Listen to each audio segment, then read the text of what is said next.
Day 18 of cycling to every Formula One circuit.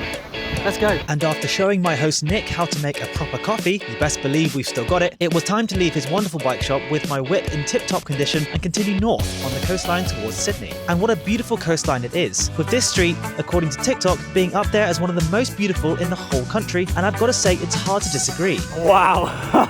Unfortunately though, I then had to cycle a road that was the polar opposite in every way imaginable. It started off okay, with me being amazed that there was actually a marked bike lane on a road like this. Believe it or not, this is a bike lane.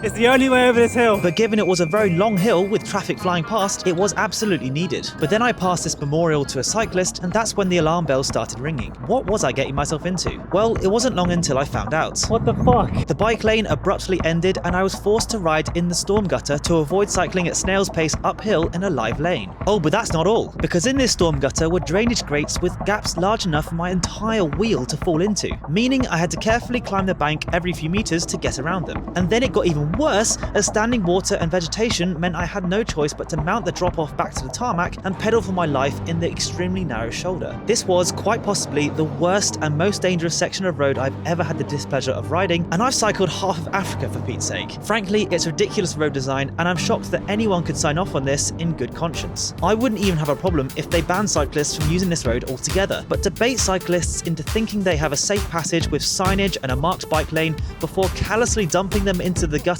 on a blind bend with nowhere else to go, that's a straight up crime. Kiama Bends, as it's known colloquially, seems like an accident hotspot for regular traffic too, with locals calling for a reduction in the speed limit to reduce the insanely high collision rate, which according to Transport for New South Wales' own figures was 26 crashes in 5 years. Mercifully, I made it out alive, but if anyone from Transport for NSW is watching this, let's have a chat, because this has to be fixed, and I can't just ride away and do nothing while someone else may not be so lucky. The rest of my day was thankfully less dramatic, because when I visited the famous Kiama blowhole, I had to stick around for more than an hour for the tide to rise to just get some action. But eventually, Kiama did indeed blow its hole.